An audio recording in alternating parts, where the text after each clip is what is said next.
I know that I cannot be the only one that every once in a while you open up a Marvel or DC book and there's a new writer on it. You're like, let's check it out. Then you're like, where the hell did they find this person? Have they actually ever written a comic book? And my assumption always was they had written something professionally. Maybe it wasn't comic books, but maybe they had written for a TV show or a screenplay or maybe a web comic or something like that. But they had done some professional work. And DC and Marvel were just checking out some other areas, see if they fit into the brand or whatever. But it turns out that's not the case. Sometimes they just go out on Twitter threads and they might find a writer that's just, I don't know, tweeting out there.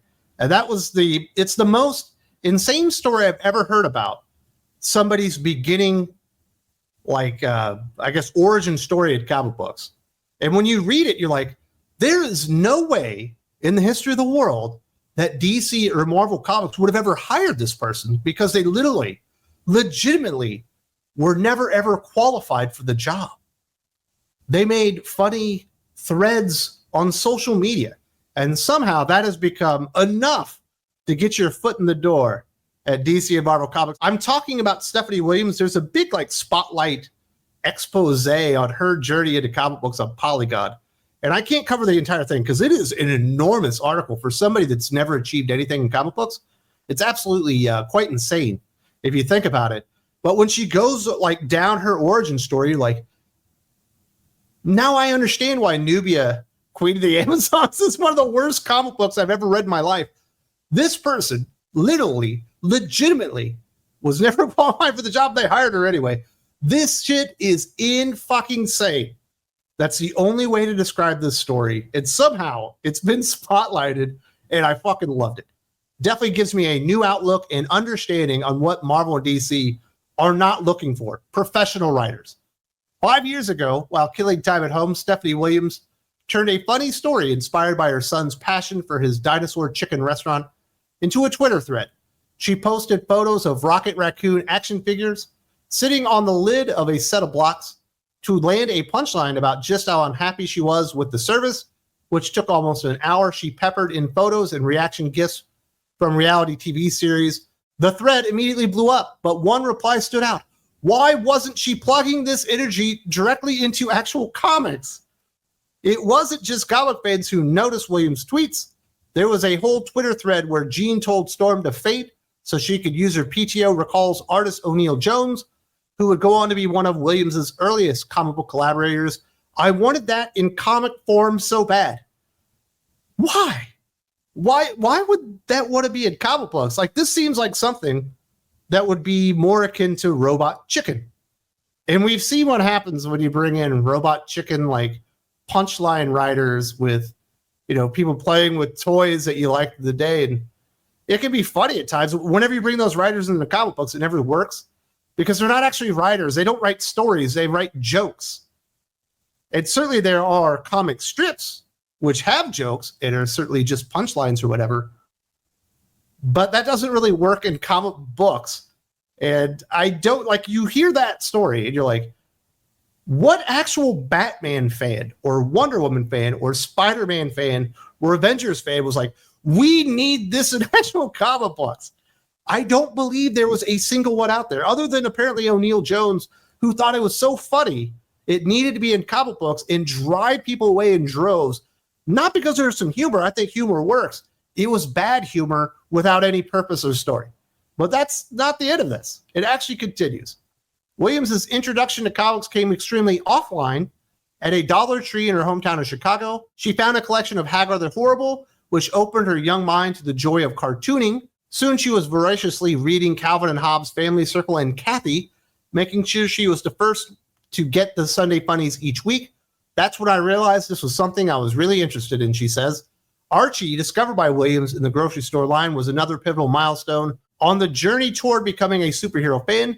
I love how accessible they were both as a consumer and as a new comic reader. There's a big difference between comic strips and comic books. They're not the same thing. Yes, you did have Batman and Superman in comic strips, but an overwhelming majority of the stuff that you'll find in comic strips will never work in comic books. Now, certainly Archie is a comic book, and they've even tried to do the superhero thing, which is essentially what she's doing because she's working at Marvel and DC. Well, she was working at Marvel DC. It's been a while since I've seen her name came up.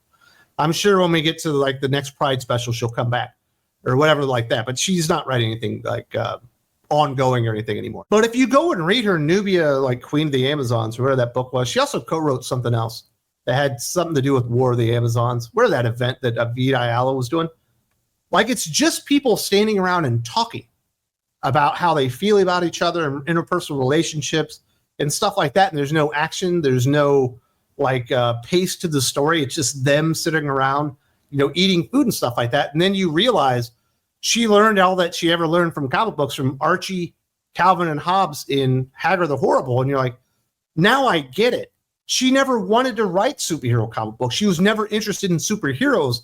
Stephanie Williams herself is not interested in action-based storytelling. And I don't blame Stephanie Williams and her terrible Nubia Queen of the Amazons run and everything else that she did at DC. I can't remember all the titles at this moment. I remember seeing her name there for a minute, and now you don't see it anymore. I don't blame her getting hired and writing bad comic books on Stephanie Williams. She's legitimately being who she is. She's writing the stuff that she knows. I blame DC. I blame Marvel. In the same way that I don't blame Colin Kelly and Jackson Lanzig for writing a terrible Outsiders series right now. I don't really blame Vida Ayala for her New Mutants run. I don't blame Max Visaggio for Connie Kent or whatever. You know, I don't blame Christopher Cantwright-Well and his terrible take on Iron Man. I blame that on the publishers. This is a DC and Marvel fucking problem that they're going out there and scouring Twitter threads and hiring people to actually write the most badass, awesome superheroes in the world and wondering why things didn't work out. Because they were never going to work out, because you forgot to go out there and hire somebody that actually knew how to write comic books. In fact, you forgot to hire somebody that actually knew how to write superhero comic books. Never had any interest in it. But the story's not over. She began to craft the memes that would end up snowballing into opportunities to step into her childhood dream career of being a storyteller, the first of which came to Williams on a walk to the movie theater. I was looking at a screen grab of a picture of Superman and Evil Wonder Woman, as I call her, and I was originally going to save it as a reaction pic, but I was like, oh, actually, no. This is so funny. I should tweet this. Soon she was regularly posting, as so many of us were in the Twitter heyday of the late 2010s, often going viral with her takes on characters like Blade, Misty Knight, and more. In fact, it was a tweet about a page from Power Man in Iron Fist 80, which revealed Jean Grey and Misty Knight used to be roommates, that first inspired the concept for her breakthrough comic, Living Heroes. And I guess Living Heroes was like what she would actually like to write. It was like Living Single, but with like black female superheroes in it. Which, that's a great webtoon. That is a great thing to do on fucking Facebook, Instagram. But you would never turn that into an actual Marvel comic book or DC comic book if you wanted to make money.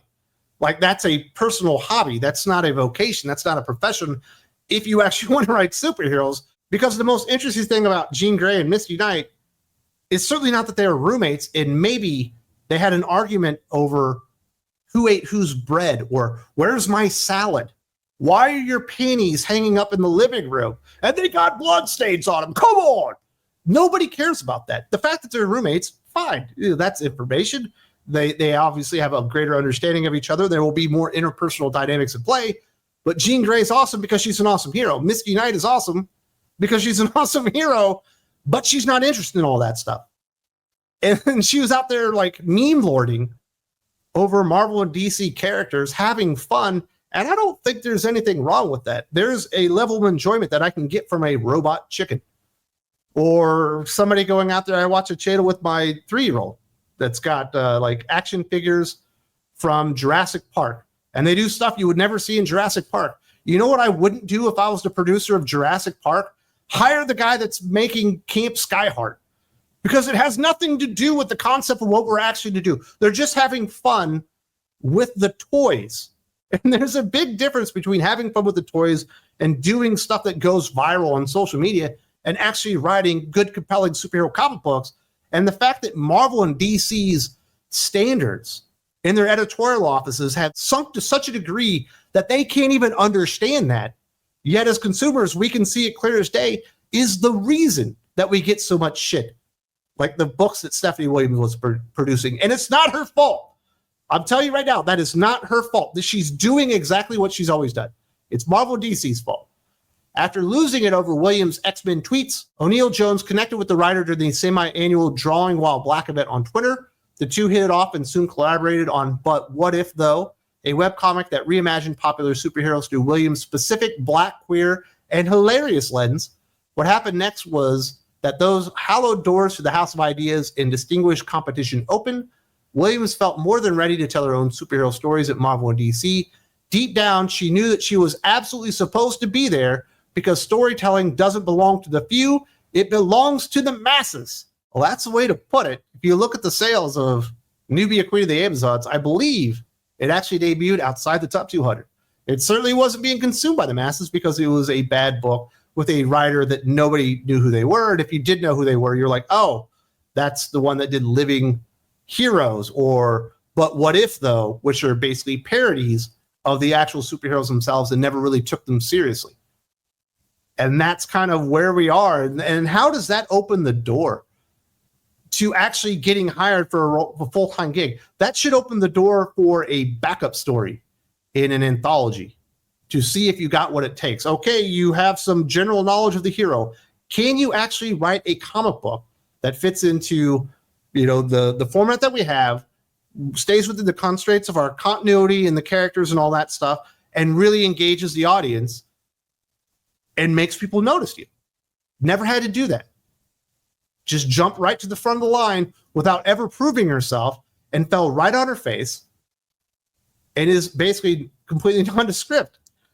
But that's what DC and Marvel wanted. They didn't want superheroes. That's like, I can't believe, like when you read this story, like back in the day, there'd be a lot of people showed up on X-Men and I would like, well, they published at least, but then you would inevitably go read the interview that they would do on Adventures in Poor Taste for X-Men Monday. And every single one had the exact same story. Yeah, I wasn't really doing anything. I was working on my third novel. And then Sarah Brunstad was like, really, we would like to have you here. And we would like to have your specifically queer take on the X-Men characters. I was like, oh. I always loved Juggernaut. And I never wanted to write any other story about that, of course. And these people, they're not specifically going out to Marvel and DC. They're not looking for these gigs because they're not interested in them. Marvel and DC are going out to them and just offering them the jobs. And that is an enormous disconnect between the publisher and what should be going out in the paper. And that's why we're seeing increased dissatisfaction with a lot of these titles. It's absolutely insane to see it happen. Since her Marvel debut, Williams has become a Big Two stalwart with a critically acclaimed run on DC's first ever Nubia solo title. The book showcased the Amazon's more serious side, crafting a fable that centered on a Black queen hero, trans woman, and an epic reimagining of the Wonder Woman's lore that incorporated the influences of George Perez and Williams' own love of fantasy.